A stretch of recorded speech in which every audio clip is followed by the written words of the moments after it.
Сәлем достар, менің YouTube арнама қош келіпсіздер. Жалпы бүгін видеоның атауын өздеріңіз көріп тұрғандай, бүгін трансферлік ауысымдар жайында, жаңа бапкерлер жайында, жалпы футбол жаңалықтары және маусым алдындағы дайындықтар жайында сөз ететін боламыз. Жалпы кім қайда ауысып жатыр, кім қайда ауысуға жақын, жалпы сол туралы және де кубоктық матчтар, еврокубоктық матчтар жайында сөз ететін боламыз. Жалпы бүгінгі видеоны негізінде бір патриоттық нотада бастағым келген, алайда бір жаңалық осы менің патриоттық нотамды бұзды десем болатын шығар. Ол әрине бүкіл бақ өкілдері, әлемнің бүкіл бақ өкілдерінің назары ауған Лионель Мессидің Барселонадан кетуі жайында ақпарат. Жалпы өткен видеомда айта кеткендей, бұл жолда қосатын ештеңе жоқ. Барселона өзінің күшін жоғалтты, бұрынғы күшіне қайта келе алмайды. Жалпы осы жайында айта кетейік. Және Барселонаны өткен видеода мен сол видеода айта кеткен 3 вариант, 3 бапкер жалпы. Және Барселона басшылығы өзінің сол 3 бапкердің ішіндегі ең әлсізін таңдаған, не үшін соны таңдағандығы жайында айта кететін болам жалпы. Месси жалпы Барселонадан кететіндігі енді ешкімге құпия емес шығар. Өзі де жалпы Барселонадан кететіндігін көрсетіп қойды. Жалпы қазір қашан емес, қазір қайда емес, кешіресіздер, қашан деген сұрақ көбірек мазалап тұр. Тіпті себебі Ювентусте, Баварияда, тіпті Бавария бұл ойында жоқ деп айтсақ болатын шығар. Себебі Баварияға дәл қазір ондай супер ойыншының қажеті жоқ. Бавария командалық мықты. Ювентусте Роналду бар. ПСЖ қаншалықты қаржылық тарапынан ешқандай да проблемасы болмағанмен, алайда Месси ПСЖ-ға өте қояды дегенге сену қиын. Сондықтан бұл жерде бір ғана вариант, ол әрине Манчестер Сити. Және ол жерде Чеки Бигелистайн және де Хосеп Гвардиоланың бар екенін ескеретін болсақ, бұл 50%-ға іске асып тұрған дәл қазір трансфер десек болатын шығар. Ал енді Рональд Куман жайында сөз ететін болсақ, Рональд Куман жалпы негізі өкінішке орай деп айтатын болсақ, Барселонаның аңыз ойыншысы ретінде Барселонаға дәл қазіргі басшылығына сондай бір тоқпақтың рөлінде келген сияқты. Себебі бүкіл таяқты, бүкіл жаман әңгімені, бүкіл негативті жанкүйерлерден еститін бір адам жалпы керек болған сияқты Барселона басшылығына. Себебі жағдайдың жақсы болмайтындығы енді түсінікті. Месси мен тіпті Суарес те кетеді деген жаңалық шығып жатыр. Месси мен Суарес кететін болса мүлдем жағдай қиын болады.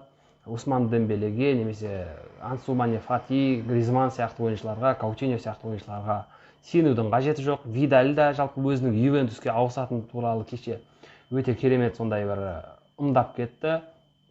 Жалпы Барселонада дәл қазір сондай бір лидер қалмады деп айтсақ болатын шығар. Серхио Бускетс, Пикелер әрине ешқандай да лидердің ойынына тартпайды. Сондықтан дәл қазір Барселонада қалған жоқ. Және не үшін Куман, не үшін Почеттино емес, мысалы не үшін Марселино емес, жалпы бұл жерде айта кететін жайт, Рональд Куман жалпы соңғы 12 жылда бапкер ретінде ешқандай да прогресс көрсеткен жоқ. Және де Рональд Куман соңғы рет сол 2008 жылғы Испанияның кубогын жеңгеннен кейін әлі күнге ештеңе жеңген жоқ. Алайда Барселонаның дәл осы бапкерді тағайындауының бір себебі, жоғарыда айта кеткендей, бірінші тоқпақ, әрине бүкіл Бартомеуге келетін негатив әңгіме бірінші Куман арқылы өтеді және Куман айыпты болады. Екіншісі формальность, бұл жерде Киксетен сияқты болып тұр дәл қазір Куманда. Себебі бір маусымды өйтіп өткізіп алу керек болып тұр. Себебі дәл қазір Барселона жұлдызды бапкер шақыра алмайды. Жұлдызды ойыншылар Барселонаға өтуден дәл қазірдің өзі толыққанды бас тартты десек болатын шығар.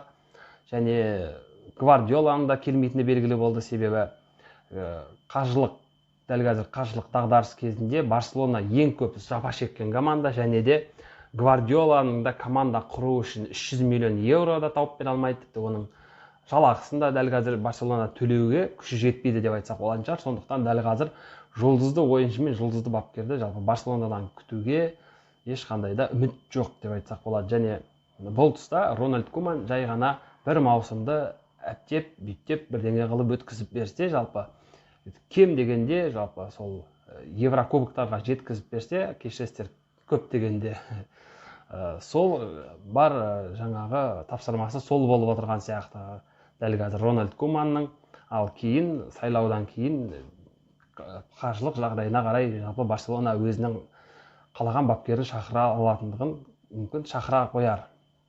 Жалпы бұл тұста Рональд Куман өкінішке орай Барселонаның аңыз ойыншысы ретінде бұндай жағдайға тап қалғаны өте өкінішті, алайда Рональд Куман да қол қусырып отыратын бапкер емес екендігін көрсетіп отыр. Жалпы Вейналдумға қызығып жатыр, басқа да ойыншыларға қызығып жатыр, алайда Рональд Куманға сеніп дәл қазір біреу Барселонаға өте қояды деп айту ол тіпті күлкілі жағдай десем артық айтқаным емес шығар, себебі өкінішке орай Барселонаның жағдайы жылдан жылға емес, күннен күнге қиындап бара жатыр дәл қазір. Сондықтан Барселонаның жанкүйерлеріне жаңа маусымда тек қана сабырлық тілеп қаламыз, және де осы тұста Барселона жанкүйерлері менің арнамда жазылушылар бар болса, осы видеоның астына пікір қалдырып кетсеңіздер болады. Егер шынында Суарес пен Месси кеткен жағдайда Гризман, Каутиньо және де Дембеле үштігі Барселонаны алға қарай сүйрей алады ма деген сұраққа жалпы үшеуін егер қойса, дәл қазір Рональд Куман өзі жалпы Каутиньоның қажет екенін айтты дейді. Егер Каутиньоны, Гризманды және немесе Фатиді, немесе Дембелені қоятын болса, Ансу Фати Фатиді, жалпы онда кішкене болса да нәтиже көрсетуге мүмкіндік бар. Сол туралы ойларыңызды жазып кетсеңіздер.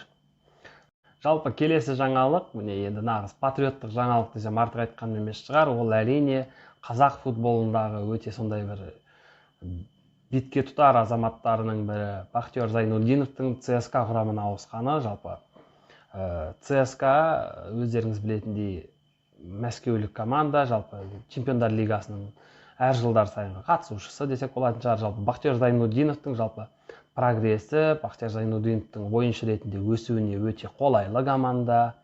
Жалпы Бахтияр Зайнутдинов негізі дәл қазір мақтауға тұрарлық қазақстандық ойыншы десем болатын шығар. Одан бөлектегі әрине сыртта легионерлер бар, алайда дәл қазір Бахтияр Зайнутдинов сондай бір сол ең шыңында, ең биігінде тұрған десек артық айтқанымыз емес шығар.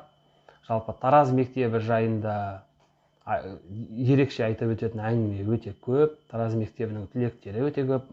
Дәл сол Бахтияр Зайнутдинов, дәл сол Еркебұлан Сейдахмет, Бауыржан Исламхан сындылар. Дәл қазір мысалы солар үшеуінің екеуі сыртта ойнап жүр, Қазақстан сыртында легионер ретінде, және ол да өте мақтауға тұрарлық жағдай.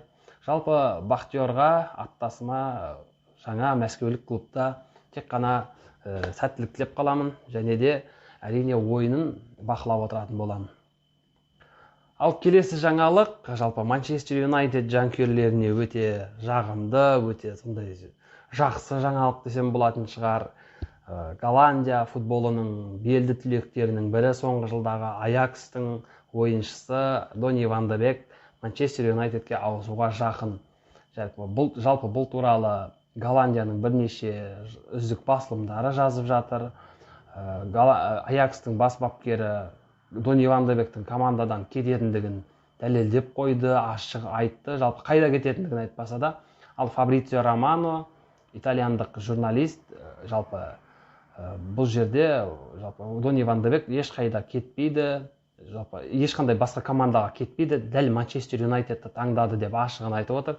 Жалпы Фабрицио Романоға сенуге болады, себебі Фабрицио Романо футбол әлеміндегі ең белді, ең беделді, сондай бір өте нақты ақпарат беретін журналист. Сондықтан Фабрицио Романоның айтқаны 90% дәл келетіндігін ескеретін болсақ, Дони Ван де Бек жақын арада Манчестер Юнайтедтің ойыншысы атануы әбден мүмкін. Енді қазір осы видеода кішкене қысқа нұсқа болған немесе болуға дайын трансферлер жайында қысқаша айта кететін болсам, ол әрине Клаудио Бравоның Манчестер Ситидің қақпашысының Бетиске ауысуы, немесе Алексей Миранчуктың Атлантаға ауысуын жақсы атап өтуге болады. Мысалы өте жақсы. Рикардо Родригестің Ториноға ауысуы, Миланның қорғаушысы. Жалпы Рикардо Родригес соңғы 3-4 жылда мүлдем прогресс көрсетпеді. Өкінішке орай 14-ші жылға әлем чемпионатында өте дарынды болып көрінген бала, мінекей өкінішке орай Италия сериясының ортанқол командаларының бірінен бірақ шықты десек болатын шығар. Әрине өкінішті. Ал басқа да трансферлік жаңалықтар, ол Серхио Регилонның Реал Мадридтің Севильяда ойнап жүрген, жалда ойнап жүрген қорғаушысы Манчестер Юнайтедке ауысуы мүмкін деген жаңалықтар да шығып жатыр. Жалпы Негізі Серхио Регилон Манчестер Юнайтедке Люк Шоуды немесе Брэндон Уильямстың біреуінің орнын басуға өте қолайлы, өте жақсы трансфер болатын еді. Және әрине Санчо. Бүкіл Манчестер Юнайтед жанкүйерлері күтіп жүрген жаңалық ол әрине Джейдон Санчо. Мүмкін жақында оны да көріп қалармыз Манчестер Юнайтедтің құрамында. Және Челси жайында айта кетсек, бүгін Челси себебі соңғы 4-5 айда немесе 3-4 айда жалпы көрінген жұлдыздың, көрінген жаңағы жалт еткеннің барлығын сатып алып жатыр. Тиаго Сильваны тегін алып жатыр, Сары да алды мысалы, оны да тегін алды мысалы. Тимо Вернер, Хаким Зиеш, тіпті олар бір ойын өткізіп үлгерді. Қателеспесем, Тимо Вернер гол соқты сол ойында. Жалпы өте сондай бір Фрэнк Лэмпард те өзінің Сульшерден қалыспайтындығын көрсетіп жатыр. Фрэнк Лэмпард те жалпы Артета мен Сульшерге осы үшеу ғой енді дәл қазір бақ өкілдерінде көбірек сынға алынып жатқан бапкерлер. Сондықтан Фрэнк Лэмпард те өзінің тектен-тек Челсидің бапкері болып отырмағандығын дәл қазір дәлелдеп жатыр десек болатын шығар. Алайда Тимо Вернер, Хаким Зиеш олар әрине нәтиже көрсететіндігі анық, ал Тиаго Сильва жасы келіп қалған немесе Сар сынды ойыншылар дәл қазір не көрсететіндігі белгісіз. Және Челсидің осы бір орысша айтқанда вишенка в торте дейді ғой, трансферлерінің бірі ол әрине Бен Чилуэлл, Лестердің қорғаушысы, өте сондай талантты, өте дарынды қорғаушы, Англия ұлттық құрамасына шақыртылып алып отыр. Өте керемет ойыншы жалпы Бен Чилуэлл. Жалпы енді Бен Чилуэлл келгеннен кейін Челсидің бас бапкері Эмерсон Палмейрос пен жалпы Эмерсон Палмейрос және де Маркос Алонсоны командадан жіберуге дайын шығар. Себебі өткен маусымда осы екі ойыншыға көбінесе жалпы жаңағыдай өз орнын сеніп тапсырмайтын алаңда Фрэнк Лэмпард енді мінекей Бен Чилуэлл келіп отыр. Жалпы Бен Чилуэллдің өткен маусымда өте керемет ойын көрсеткенін білеміз. Тіпті Челси қақпасына да гол соғып үлгерді. Бұл тұста әрине Бен Чилуэлл өте керемет қорғаушы және де болашақта Челсидің қорғанысын бірнеше жылға жаңағы надежный дейді ғой, орысша солай етуге дайын. Және құрметті достар, сөз соңында айта кететін бір нәрсе, өкінішке орай осы бір аптаның көлемінде YouTube әкімшілігі тарапынан авторлық құқықтың бұзылуына байланысты менің бір емес, екі бірдей видеома сондай бір ескерту келді. Бір видеом тіпті YouTube желісіне толыққанды өшіп кетті. Алайда бұл менің еңбегіме ешқандай да кедергісі келтірмеді. Бұл керісінше маған көбірек видео жасауға, көбірек еңбек етуге құлшыныс берді десем артық айтқан емес шығар. Дәл қазір менің арнамдағы жазылушылар саны 3 сандық көрсеткішке жетуге сәл ғана жетпей тұр. Сондықтан егер менің видеом сіздерге ұнап жатса, менің еңбегім сіздерге ұнап жатса, арнаға тіркеліп, лайк басып, өздеріңіздің достарыңызбен бөлісулеріңізді сұраймын. Сіздермен бірге болған мен Батиньо KZ арнасы.